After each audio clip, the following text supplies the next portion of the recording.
I'm Steve Britton, and this is, of course, my counterbalance on my camera. I'll explain that. This is, of course, my 3 times a week daily show. Monday, Wednesday, Friday. That's the daily version of my podcast.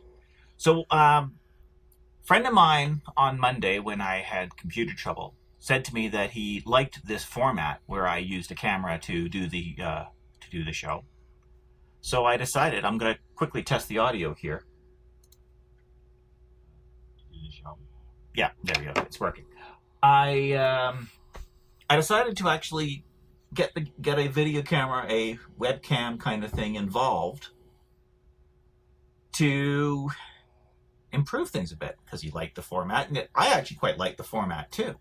I much prefer for you to be able to see me, even when I'm doing my whole thing in all my, my audio show. So you're going to get a picture of me talking to you. I'm going to have a computer. I've got a computer right underneath the camera here, which I'll be referring to. So I'll be looking down a bit, but at least you'll be able to see me and you'll know that I'm doing my thing.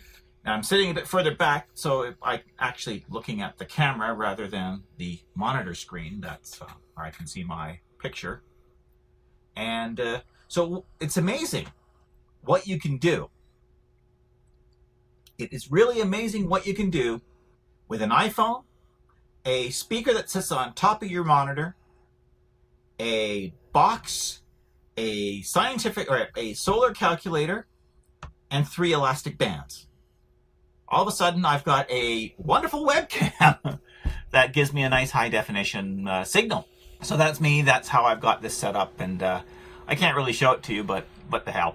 Okay, so what am I going to talk about today? Well, I had something initially planned, but since the whole thing went down in Edmonton and the whole thing went down in Las Vegas, and then, of course, Jimmy Kimmell got in on the act and made a bit of a emotional rant, and I'm sure he felt really emotional about it. But he then went on this rant, and I don't know what he was thinking. So I'm going to talk a bit about that. But I'm going to start things off by talking about Justin Trudeau. I even hate to say the guy's name because he is that bad of a prime minister. He's probably the worst prime minister, including his father, that this country has ever had. So, of course, there was the whole terrorist activity in Edmonton last weekend, Saturday. Guy grabs a U-Haul, gets out of his U-Haul, drives through the city of Edmonton, smashes into a cop, jumps out of the U-Haul, tries to stab the cop with a knife, hurts the guy really badly. Fortunately, the guy's going to survive. And then takes off, goes through a check stop, speeds off again, and finally crashes into a crowd of people, hurting one of them, and finally gets arrested. So that's all fine. I've talked about that before, that but this guy was a Muslim. He's a Somali asylum seeker. And his profile had brought up no red flags before. Now, I want to talk a couple of things about that first. His profile brought up no red flags. A Somali immigrant, or rather refugee, Muslim, illegal entrant into Canada. I think that actually says more about problems with our screening system than it does anything else. If he can slip through the cracks without raising any concerns, then we have a serious issue with the screening of immigrants, legal or otherwise, particularly illegal entrants into Canada. People who come into Canada illegally need to be turned around, or they get here, They get rid of their passport. They say, I'm a refugee.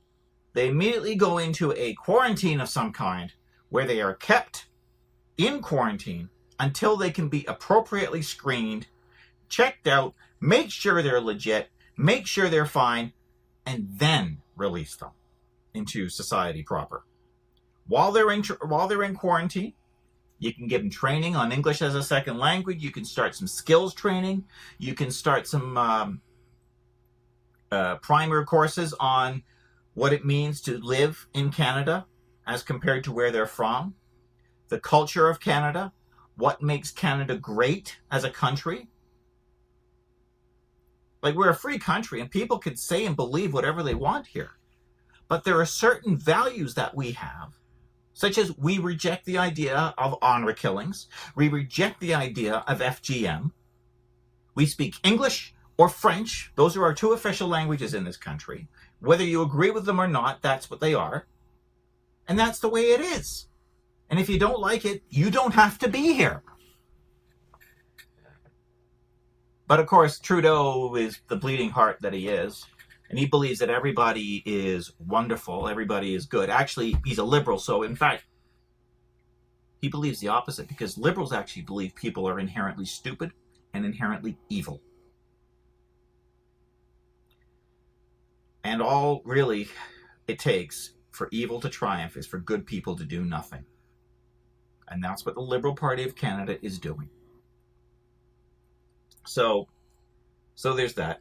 But it just to go to show how far out of reality Trudeau actually is. On Saturday, after this event happened, he shared a post by another Liberal. What was her name? Her name is Mariam Monsef. Now, she posted before the attack, and I'll read the whole thing verbatim. Today in PTBO, I think that means Peterborough, we demonstrated that in Canada, diversity is our strength, and unity will always overcome hate. So far, so good. We heard from Indigenous leaders and elders, from poets and community activists, from grandmothers and settlers, students and teachers, all who stood up for our values. Did she hear from any straight white men? Doesn't say. Community activists. Most activists, left-wing, sorry. Grandmothers, probably from the raging grannies. Settlers, aren't they all dead? Students, predominantly left-wing. And teachers, the ones who teach the left-wing students. All who stood up for our values. You mean Liberal Party of Canada values, which I do not share. And I am just as Canadian as these guys. It may be easy to reduce the day and the community's efforts to one individual's moment of weakness, but that's not the story. I don't know what happened in Peterborough, but I think that's what she's talking about, because this was posted before the event happened in Edmonton. Violence is never the answer, and our community will always rally around peace, love, and dignity for all. That is what we must take away from today. Again, this is before the event happened in Edmonton. Together we stand united. Together we are strong. Peace and love will always overcome hate. We came and stood shoulder to shoulder today in the face of hate displayed by a small minority of individuals. We danced, we sang, we drummed. This is getting weirder by the minute. To those who think they can divide us, that's your own party, lady. Today actually brought us closer, more focused, and more determined to work together, because diversity and inclusiveness are what makes our communities and our country so strong. Thank you to all those who had a hand in organizing the Solidarity Weekend. To the police officers who worked so hard to maintain calm. This is Canada. And I don't think Antifa is going to show up to a left-wing solidarity event. And most of all, to everyone who came out to share the peace and love. Okay, so, yeah, she, as a private citizen, she's more than welcome to say and believe whatever she wants. And there's a bunch of garbage in that, but, about drumming. Like, yeah, a drum circle is really going to solve the problems of the world. But now, after the attack in Edmonton, Justin Trudeau got onto Facebook, and he shared this statement on Facebook, and he said, "Well said, Minister. Canadians' resolve has been tested this weekend, but I know, as always, we will come through united." Now, after the attack at Edmonton, one can interpret his statement as being regarding the attack in Edmonton. But I know, as always, we will come through united. He writes, "Our diversity is our strength." So it is obvious to me that this whole thing was regarding white supremacy and standing up against white supremacy. And I, too, stand against white supremacy. But what does it say about the Prime Minister of this country after a non-white illegal immigrant refugee claimant, Muslim terrorist, almost kills a cop and rams his van, a U-Haul Cube van, into a group of people in an alleyway? And the Prime Minister starts talking about white supremacy. Can you say that sounds like he's blaming the victim?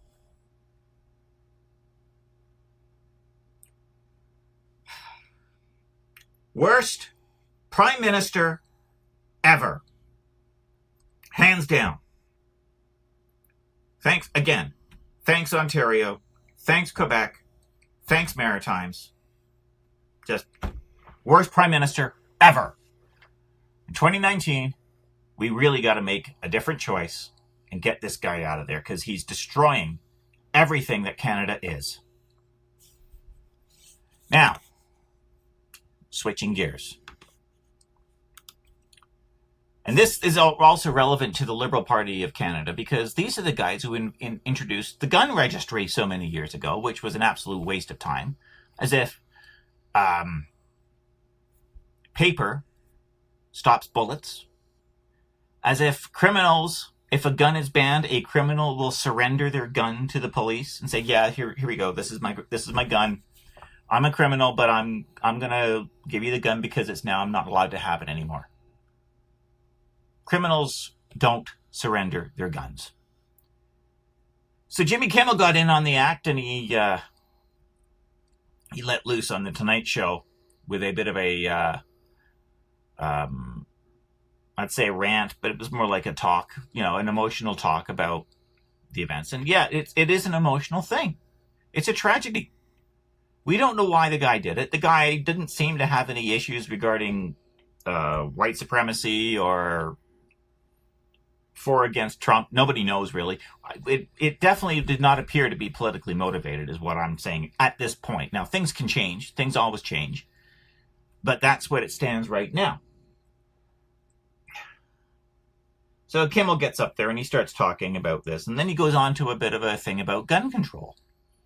And he's talking about how the government made it impossible, or recently Trump signed into law something which, what does it say here? Where is it? I've lost it on the...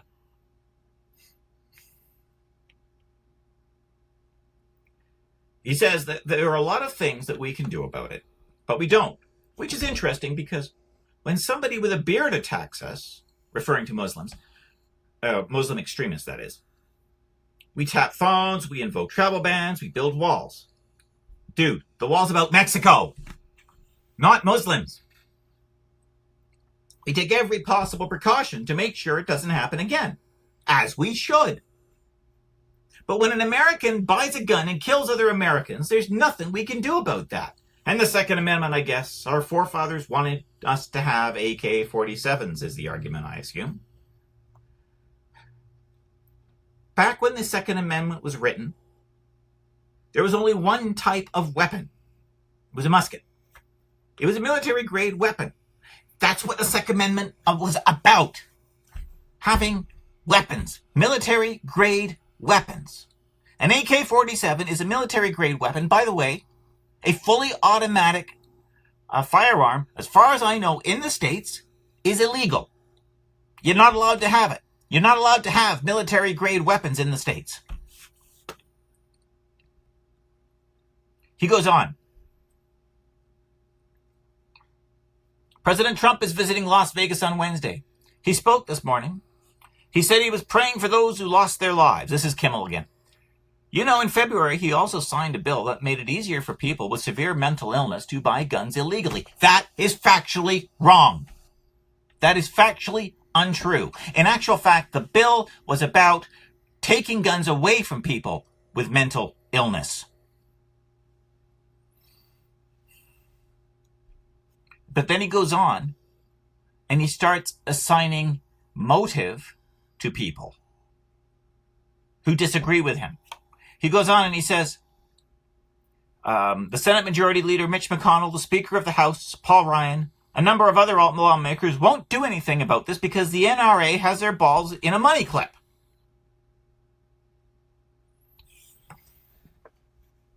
Do you know how insulting that is?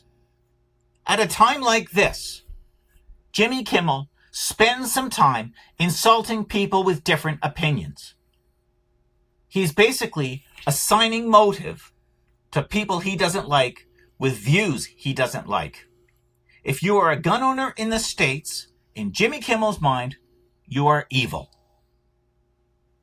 Because, who knows, you might go crazy and start shooting people. So, he goes on this rant with a talk laden with untruths. And again, just like others, I believe that he was sincere. I believe that he really believes the stuff that he's saying. And he's welcome to have that position. Personally, I'm totally in favor of making it somewhat difficult to get firearms. I think there should be mandatory training on safety.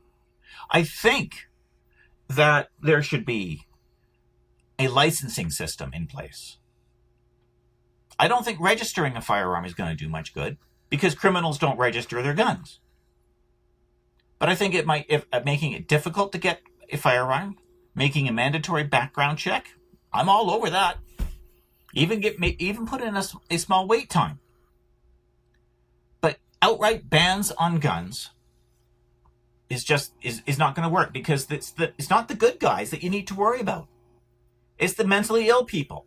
It's the criminals. And there's stuff in place to prevent them from getting firearms. And one more thing about firearms. If you are a gun controller, a person in favor of gun control, think about this. Okay? I'm going to reach over here. Now, this is not a firearm. This is actually a sonic screwdriver. But let's use this as an analogy. Okay, I'm going to put this on my desk, right there so you can see it. Okay. I'm not touching it. Nobody is touching it. That sonic screwdriver is no more dangerous at this moment in time than a firearm. It is also no less dangerous than a firearm. An object remains at rest unless acted upon by an outside force. Newton's first law. An object in motion remains in motion unless acted upon by an outside force. I believe that's like Newton's second law. Firearms are not the dangerous item. This sonic screwdriver will not move unless I pick it up and move it.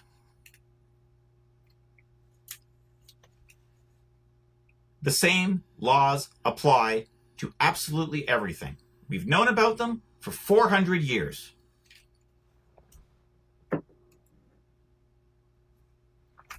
So don't try and tell me that firearms are dangerous. Firearms in the wrong hands, manipulating them, is what's dangerous. So in any event, you can tell that I get a little bit passionate about this subject, as I should. And that's the whole point of this show. Now, I'm going to wrap it up here. If you agree with me, great.